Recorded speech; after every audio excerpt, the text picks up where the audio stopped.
Walang bawal. Alam niyo kung bakit? Hindi naman vote buying yun dahil walang eleksyon.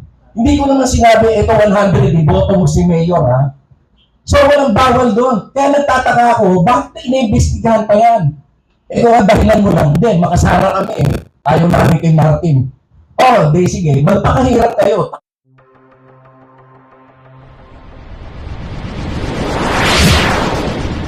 Trupang Hilonggo. Please subscribe Subscribe and like. and share.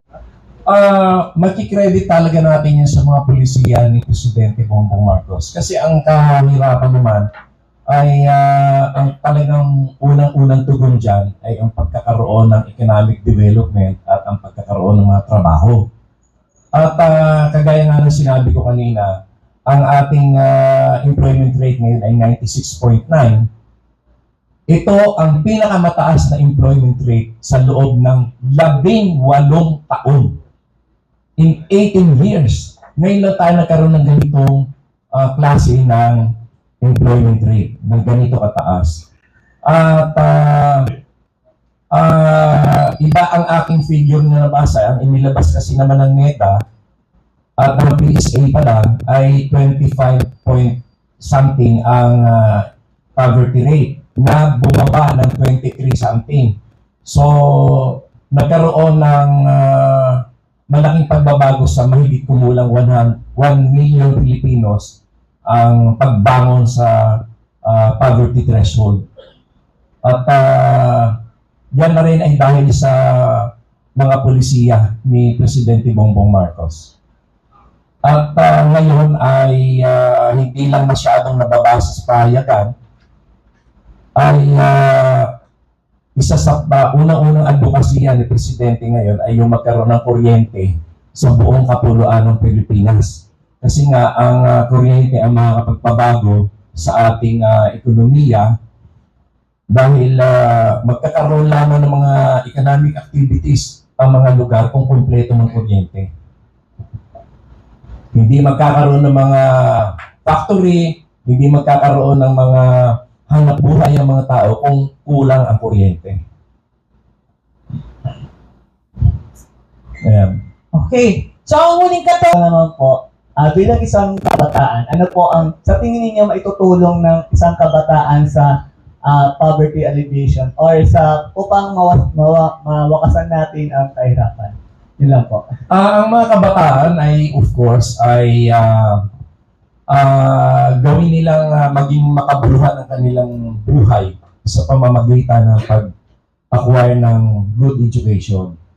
Kasi between an educated youth and sa isang walang pinag-aralan, sino ang magkakaroon ng magandang trabaho dyan?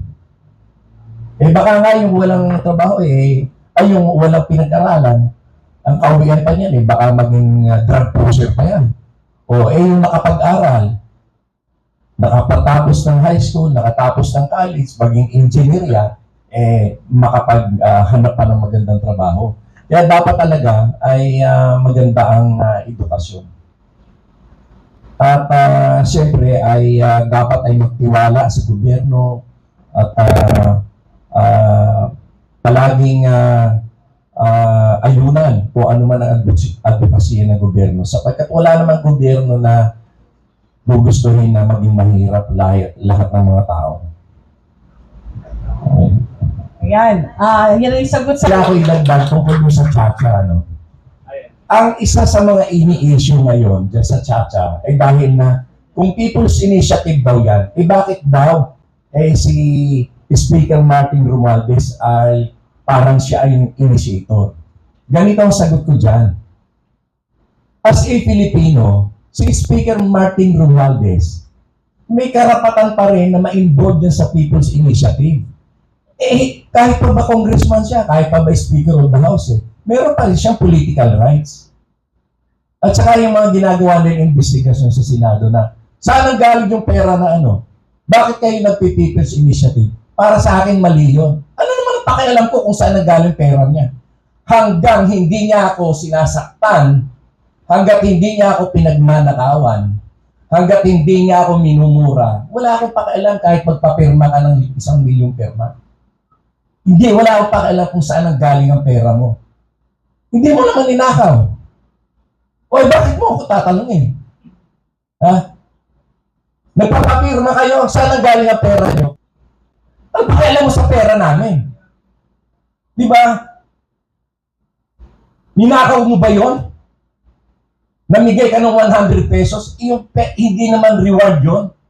Yun ay bilang pamasahe mo dahil na nanggagaling ka pa sa mga barangay, pupunta ka doon sa lugar na pipirmahan. Alam nga naman na hindi ka man lang bigyan kahit pamasahe. Ano ba naman yung 100 pesos? Suhol ba yun? Hindi naman suhol yun, 100. At saka, walang bawal doon. Walang bawal. Alam niyo kung bakit? Hindi naman vote buying yun dahil walang eleksyon. Hindi ko naman sinabi, ito 100, iboto mo si Mayor, ha? So, walang bawal doon. Kaya nagtataka ako, bakit iniimbestigahan pa yan? Eh, paano ko sabihin ko, ako nagbigay ako ng pera dyan, para pang gastos nila sa pagpapirma, Paano masama ron? Una-una, ninakaw ba niya yung pera sa akin? Hindi. Ninakaw ko na yung pera para ibigay sa kanya? Hindi. So, anong pakialam nyo? Kahit pa ba, bakit dati? Bakit dati? Si Presidente Duterte, nagnais na palitan yung konstitusyon. Presidente na siya noon. Don't tell me na wala siyang political rights. Political rights yun yung pagbabago Ganon din si Speaker Martin Romualdez. Kung gugustuhin man niya na magkaroon ng People's Initiative, karapatan niya bilang Pilipino, meron siyang political rights. So hindi dapat questionin yun. Na hindi kami papayag dyan sa Chacha kasi si Dati nang nag-initiate. So what? Pilipino rin yun. May karapatan din yun sa pagbabago. Kung ang dahilan mo lang, hindi, makasara kami Ayaw namin kay Martin. Sige, magpakahirap kayo. Hindi naman Sino ba nagsabi ganun? Di ba? Pagka nagtsatsaga, 50 years na magiging presidente yung si Martin para sabihin nila ng representation. Hindi nga tayo sigurado kung mananalo siya di ba? So, asan ang perpetuation to power? Talagang yung mga tao, hindi ko malaman kung anong klaseng dahilan. Among Southeast Asian countries, ang Pilipinas ang pinakamataas ang gross domestic product among all Asian countries. Mas mataas pa tayo kaysa sa Singapore. Ibig sabihin, konektado din dyan yung ating employment rate. Kaya mataas ang ating GDP kasi mataas din ang ating employment rate. 96.9% ang employment rate. Nung panahon ng pandemya, sumadsad yan siguro ng mga 80 o below 80. Dahil ang daming nawalan ng trabaho, ang daming nagsarang kumpanya.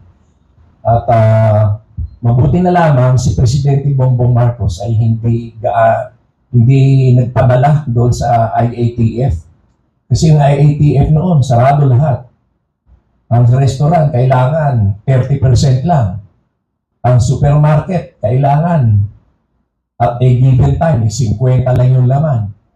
Talagang babagsak ng negosyo noon. Kaya ang daming nawalan ng trabaho. Ako noon, sinasabi ko nga, dapat wala ng restriction na ganyan. Si Presidente Bongbong Marcos, pagkaraan ng ilang buwan na nakaupo, tinanggal na yung maskara.